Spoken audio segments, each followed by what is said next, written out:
एपोकलिप्टो world cinema की एक बहुत ही बेहतरीन मूवी जिसमें हमें अमेरिका की मॉडर्न सिविलाइजेशन से पहले की कहानी को दिखाया गया है। दरअसल अमेरिका में पहले माया सभ्यता थी और ये छोटे छोटे कबीले थे जो आपस में लड़ते रहते थे, और उसके बाद यहाँ पर यूरोपियन इन्वेडर्स आए जिन्होंने इनको पूरी तरह से अपने कब्जे में ले लिया, और ये कहानी उसी माया सभ्यता को रिप्रेजेंट करती है।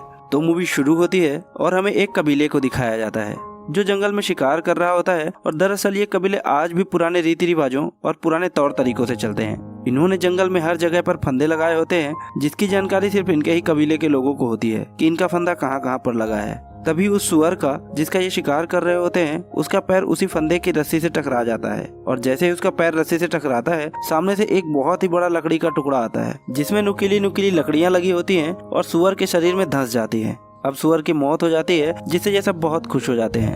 एक्चुअली ये कबीला बहुत ही मस्ती करने वाला होता है और सब के सब वहाँ बैठकर हंसी मजाक करते हुए उस शिकार को काटना शुरू करते हैं। अब सबको एक एक टुकड़ा खाने के लिए दिया जाता है, जैसे किसी को दिल दिया जाता है, किसी को कान देते हैं, किसी को नाक देते हैं। उनमें से एक इंसान ऐसा होता है जिसकी संतान नहीं हो रही होती और सब उससे बहुत मजाक करते हैं, और जब उसकी बारी आती है तो वो उसे सुअर के टेस्टीज निकाल कर देते हैं और कहते हैं कि इसे खाने से संतान हो जाती है। वो आदमी कहता है कि तुम झूठ बोल रहे हो। वो कहता है मैं झूठ नहीं बोल रहा, मेरे पिता ने इसे 10 बार खाया था, और देखो आज मेरी 8 बहनें हैं, एक बड़ा भाई है और एक मैं, यानी हम टोटल 10 भाई बहन हैं। और उसे जो ये बोल रहा होता है वही इस मूवी का मेन हीरो है जिसका नाम है जैगुआर पो। उसके पिताजी भी पीछे खड़े होते हैं और वो आदमी इशारे से उनसे पूछता है कि क्या आपने सच में खाए थे। वह बोलता है हाँ। अब जैसे ही वह उसे मुंह में डालता है उसका टेस्ट बहुत ही गंदा होता है, वह उसे खा ही नहीं पाता, उसे उल्टी आ जाती है। अब इतने में सब हंसने लग जाते हैं और उसका मजाक उड़ाते हैं और आपस में लड़ने लग जाते हैं। तभी हीरो के पिताजी जो इस कबीले के सरदार भी हैं जिन्होंने उसे कहा था कि मैंने भी खाया है, वो पीछे से आते हैं और उनकी लड़ाई छुड़वा देते हैं और उसको अपने साथ साइड में ले जाकर कहते हैं कि तुम्हें और स्ट्रांग बनना पड़ेगा, तुम बार बार मजाक का पात्र क्यों बनते हो। वो बोलता है कि मेरे बच्चे नहीं होते इसलिए ये मेरा मजाक उड़ाते हैं। वो कहते हैं मेरे पास एक ऐसी दवा है जिसको यूज करने से तुम्हारे बच्चे हो जाएंगे। वो कहता है क्या सच में ऐसा हो सकता है। सरदार कहते हैं हाँ ऐसा हो तो सकता है, लेकिन एक बात का ध्यान रहे कि जो दवा मैं तुम्हें दे रहा हूँ ये बहुत ही स्ट्रांग है। वो कहता है कि प्लीज मुझे ये दवा दे दो, मैं किसी भी तरह से बाप बनना चाहता हूँ और इन सब का मुंह बंद करना चाहता हूँ। सरदार कुछ पत्ते निकालता है और उसे देता है। वह उसे खाने ही वाला होता है, लेकिन सरदार उसे रोकते हुए कहता है इसे खाओ मत, बल्कि जब तुम संभोग करोगे उससे पहले इसे अपने लिंग में लगा लेना, लेकिन खाना मत। और तभी हमारे हीरो यानी जैगुआर पो को एहसास होता है कि उसके पीछे झाड़ियों में कोई है। वो खड़ा होकर उस तरफ देखने लगता है और उनसे पूछता है कि तुम्हें क्या चाहिए। वहाँ झाड़ियों से कुछ आदिवासी निकलते हैं और इनके सामने 4 बड़ी बड़ी मछलियाँ रख देते हैं। वह कहते हैं कि हम यहाँ से गुजरना चाहते हैं, बदले में ये भी अपने शिकार का एक टुकड़ा जो इन्होंने अभी अभी किया होता है उन्हें देते हुए यहाँ से गुजरने की परमिशन दे देते हैं। और अगले ही पल झाड़ियों के पीछे से बहुत सारे आदिवासी निकलते हैं और ये सब के सब वहाँ से जाने लगते हैं। जैगुआर पो देखता है कि इनमें से बहुत सारे लोग घायल होते हैं। वह इनसे पूछता है कि हुआ क्या था। उनमें से एक आदिवासी बोलता है कि हमारा कबीला तबाह हो गया और अब हम एक नई शुरुआत के लिए जा रहे हैं। जैगुआर पो उनसे पूछना चाहता है कि आखिर हुआ क्या था, और वह उनके पीछे जाने लगता है, पर उसके पिताजी जो इस कबीले के सरदार भी होते हैं वह जैगुआर को उसके पीछे जाने से रोक देते हैं। लेकिन जैगुआर कहीं ना कहीं अंदर से परेशान होता है और उसे लगता है कि जरूर कुछ ना कुछ गलत हुआ है। उसके पिता उसे कहते हैं कि तुम काफी परेशान लग रहे हो। जैगुआर कहता है हाँ मैं हूँ। उसके पिता कहते हैं वह जो कबीला था उनके दिल में डर बैठ गया था और डर का कोई इलाज नहीं होता, और मैं चाहता हूँ कि तुम भी मत डरो और अपना यह डर लेकर तो गाँव में बिल्कुल भी मत जाना। अब ये सब के सब वापस अपने कबीले में आ जाते हैं और इनके कबीले का माहौल भी बहुत अच्छा होता है। ये वहाँ पर भी बहुत हंसी मजाक करते हैं, और वो आदमी जिसका सभी मजाक उड़ाते हैं उसे एक बूढ़ी औरत पकड़ लेती है जो उसकी सास होती है। वह उसे कहती है कि तुमने मुझे धोखा दिया है, मुझे एक पोता चाहिए, अगर तुम मुझे पोता नहीं दे सकते तो मैं तुम्हारी जगह किसी और को ले आऊंगी। अब वह आदमी और उसकी बीवी अंदर चले जाते हैं ताकि वह बच्चे के लिए फिर से कोशिश कर सके। और आपको याद होगा कि हीरो के पिताजी ने उसे जंगल में एक दवा दी थी कि अपने लिंग पर लगा लेना और इससे बच्चे पैदा हो जाएंगे। पर जैसे ही वह उस दवा को लगाकर सहवास शुरू करता है उन दोनों को बहुत ही जलन होने लगती है और दोनों इधर उधर भागना शुरू कर देते हैं। दरअसल वह कोई दवा नहीं होती बल्कि मिर्ची का पाउडर होता है, और उनको भागता देखकर सब बहुत हंसते हैं, बहुत मजाक उड़ाते हैं। अब हम जैगुआर पो को देखते हैं जो अपने घर जाता है और अपनी पत्नी से मिलता है जो कि प्रेग्नेंट है। उसका एक बेटा भी है और वह इन दोनों से बहुत ही प्यार करता है। इसके बाद यह दिखाते हैं कि कबीले में सब नाच रहे होते हैं, गा रहे होते हैं, लेकिन जैगुआर पो कहीं ना कहीं खोया होता है, क्योंकि आज सुबह उसने दूसरे कबीले की जो हालत देखी थी उसे कहीं ना कहीं उसके दिल में एक डर बैठ गया है। उसकी पत्नी पूछती है कि तुम इतने गुमसुम क्यों हो। वह उसे कुछ नहीं बताता और उसकी गोद में सिर रखकर सो जाता है। और रात में जैगुआर जब अपने परिवार के साथ सो रहा होता है तभी उसे कुत्ते के भौंकने की आवाज आती है जिससे वह जग जाता है। उसे एहसास होता है कि बाहर कुछ हलचल हो रही है। वैसे भी आज सुबह उसने जो कबीले की हालत देखी थी उससे वह काफी घबराया हुआ होता है। अगले ही पल हमें बाहर दिखाया जाता है, जहाँ पर एक बहुत ही भयानक, बहुत ही खूंखार आदिवासी होता है। उसके सभी साथी पेड़ों के पीछे छुपे होते हैं, जो उसके इशारा करने पर मशाले लेकर पेड़ों से बाहर आ जाते हैं। जगुआर अपने घर से बाहर देखता है, उसे कुछ जलती हुई मशालें दिखाई देती हैं और वह समझ जाता है कि कुछ न कुछ खतरा है। वो अपने परिवार को लेकर बाहर निकलता है, लेकिन तभी हमलावरों में से एक इन्हें देख लेता है और उन पर हमला कर देता है, लेकिन जगुआर को उसे खत्म कर देता है। जगुआर अपने परिवार को लेकर एक सूखे कुएं के पास जाता है और वो अपने बेटे और अपनी पत्नी को, जो कि प्रेग्नेंट होती है, उसे रस्सी के सहारे धीरे धीरे कुएं में छोड़ना शुरू करता है। और जब वो नीचे जा ही रहे होते हैं, तभी उन हमलावरों में से एक आदिवासी जगुआर को देख लेता है और वो भागता हुआ उसकी तरफ आता है, लेकिन जगुआर जल्दी जल्दी अपनी पत्नी और अपने बच्चे को नीचे छोड़ने लगता है, जिससे वो नीचे गिर जाते हैं। तभी वो आदिवासी इन तक पहुंच जाता है, पर जगुआर उसे पैर से गिरा देता है और इससे पहले कि वो कुएं के अंदर गिरता, जगुआर उसका पैर पकड़कर खींच लेता है। वो आदिवासी जो कुएं के अंदर गिर रहा होता है, वह देख लेता है कि जगुआर की पत्नी और उसका बच्चा अंदर है, और इससे पहले कि वो किसी को बताता, जगुआर उसे मार देता है। जगुआर अपनी पत्नी और अपने बच्चे से कहता है कि मुझे अपने लोगों की मदद के लिए जाना होगा। हालांकि उसकी पत्नी उसे जाने से मना करती है और उसे रोकती है, पर वो अपनी पत्नी से कहता है कि मैं वादा करता हूँ कि मैं वापस आऊंगा, और ये कहकर वो अपने लोगों की मदद के लिए चला जाता है। वहाँ पर जगुआर के लगभग सभी लोगों को बंदी बना लिया होता है और कई लोगों को तो मार भी दिया होता है। यहाँ पर एक बहुत ही खतरनाक आदिवासी होता है, जिसका नाम होता है मिडिल आय। वो अपने चाकू से जगुआर के ऊपर हमला करता है और जगुआर को मारने ही वाला होता है, पर जगुआर उसका चाकू पकड़कर उसी की तरफ मोड़ देता है, और इससे पहले कि वह उसे मारता, यहाँ पर इन सब का सरदार आ जाता है, जो जगुआर को बंदी बना लेता है। हालांकि मिडिल आय जगुआर को यहाँ पर मारना चाहता है, पर सरदार उसे रोकते हुए मना कर देता है और कहता है कि मुझे इसकी जरूरत है।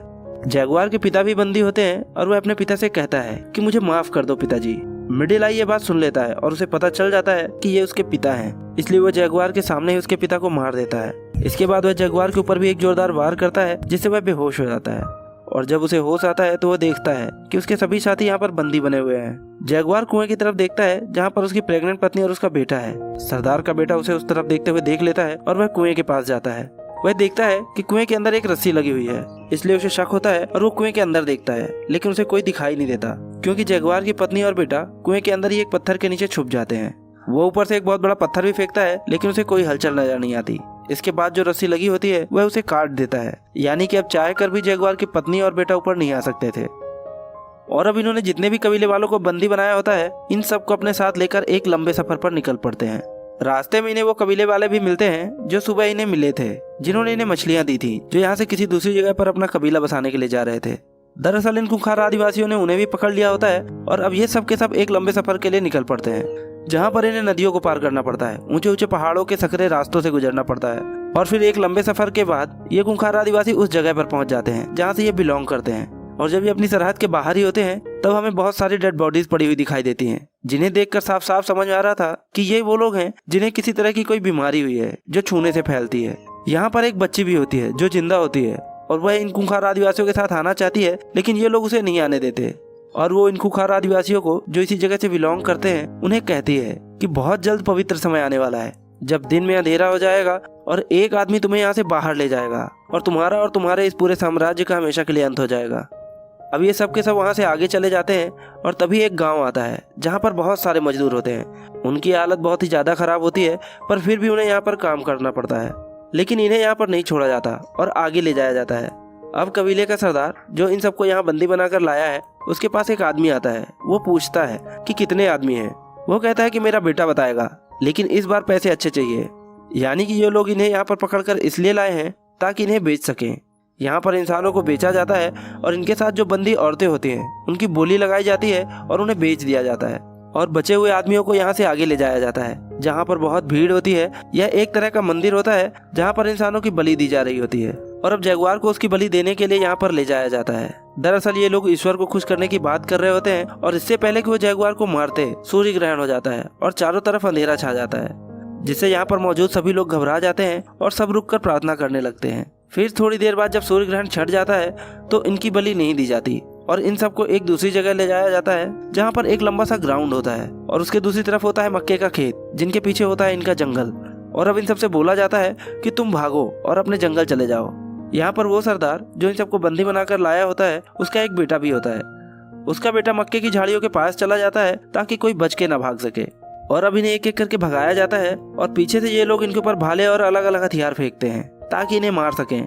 इनके कई साथी मारे भी जाते हैं, और अब जगुआर और उसका एक साथी भागते हैं। ये थोड़ा दिमाग लगाते हैं और जिग जैग पैटर्न में भागते हैं ताकि उनके बाढ़ से बच सकें, लेकिन जगुआर के साथी को तीर लग जाता है और वो मारा जाता है। और जगुआर जैसे ही ग्राउंड के लास्ट में पहुंचता है तभी एक तीर उसके आर पार हो जाता है, लेकिन वो मरा नहीं होता, वह जिंदा होता है।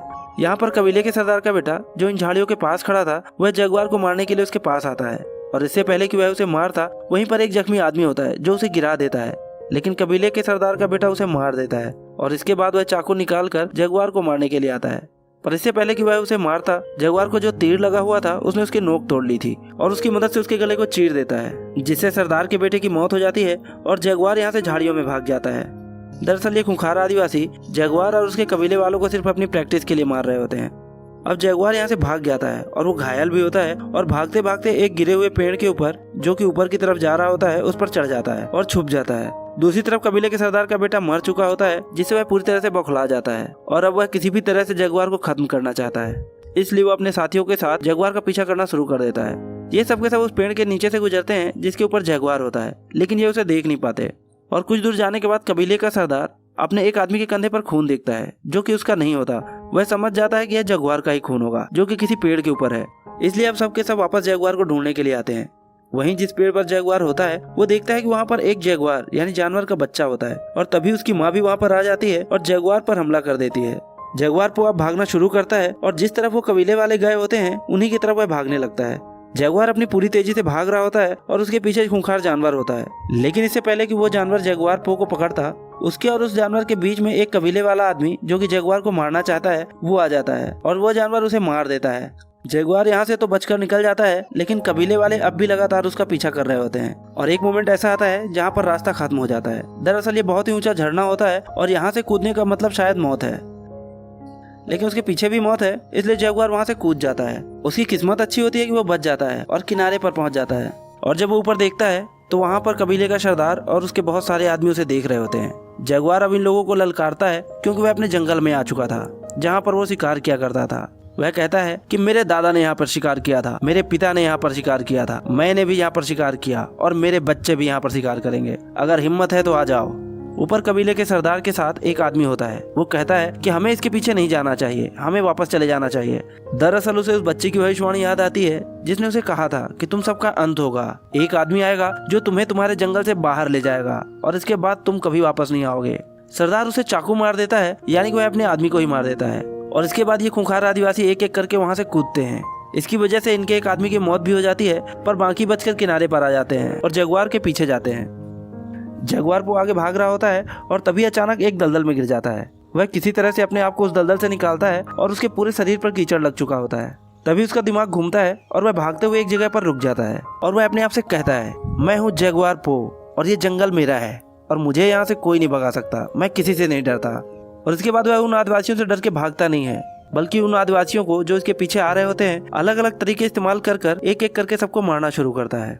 सबसे पहले वह उनके ऊपर मधुमक्खियां छोड़ता है और इसके बाद वह मेढक के जहर से एक आदमी को मार देता है, और तभी उसके सामने वो आदमी आ जाता है जिसने इसके पिताजी को मारा था, यानी कि मिडिल आई। जगुआर पो देखता है कि बीच में एक हथियार पड़ा हुआ है और मिडिल आई उसकी तरफ भागना शुरू करता है और वह भी उसकी तरफ भागना शुरू कर देता है। और जैसे ही जगुआर हथियार के पास पहुंचता है वह अपने घुटनों के बल घिसटता हुआ उस हथियार को उठा लेता है।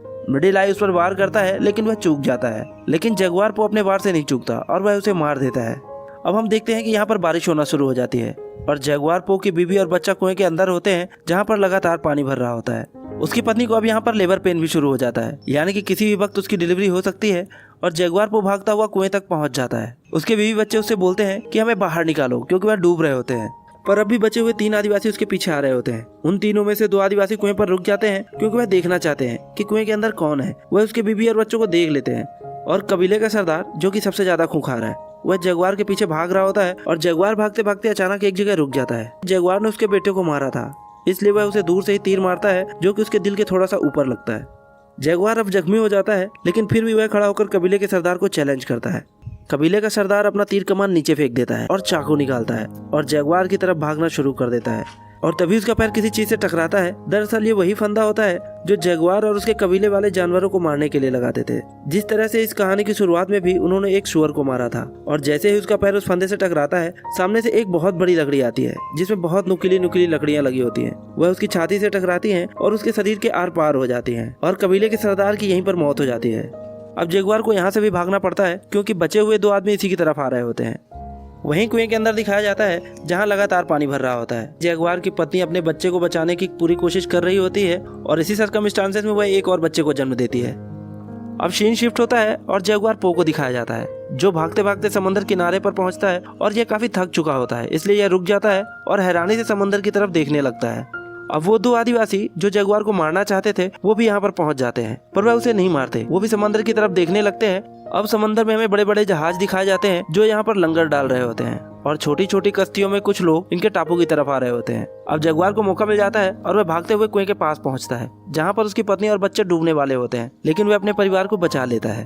अब अंत में हमें दिखाया जाता है कि जगुआर अपने परिवार के साथ जंगल में होता है और उसकी पत्नी समंदर में बड़े बड़े जहाजों को देखते हुए पूछती है कि क्या हमें उस तरफ जाना चाहिए। जगुआर कहता है हमें जंगल में जाना चाहिए ताकि हम एक नई शुरुआत कर सकें, और वो दोनों जंगल की तरफ चले जाते हैं।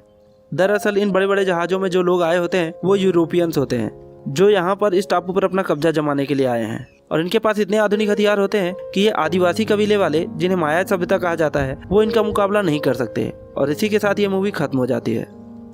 दोस्तों, एपोकलिप्टो वर्ल्ड सिनेमा की एक बहुत ही बेहतरीन मूवी है। इस मूवी में माया लैंग्वेज का यूज किया गया है जिसकी वजह से इस मूवी की भाषा किसी को समझ ही नहीं आती, लेकिन इसे इतने अच्छे से डायरेक्ट किया गया है कि इसमें भाषा की जरूरत ही नहीं पड़ती। इसलिए हम हर किसी को रेकमेंड करेंगे कि आप इस मूवी को एक बार जरूर देखें, क्योंकि ये कहानी अपने आप में ही एक मास्टरपीस है जो सन 2006 में रिलीज हुई थी और IMDb पर इसकी रेटिंग है 7.8। और अगर आपको यह मूवी पसंद आई हो तो वीडियो को लाइक जरूर कर देना और कमेंट करके हमें जरूर बताना कि यह मूवी आपको कैसी लगी। साथ ही अगर आपने हमारे चैनल को अभी तक सब्सक्राइब नहीं किया है तो सब्सक्राइब बटन पर दबाकर बेल आइकन पर क्लिक कर देना। तो मिलते हैं नेक्स्ट वीडियो में किसी नई मूवी के साथ। तब तक के लिए thank you and bye bye.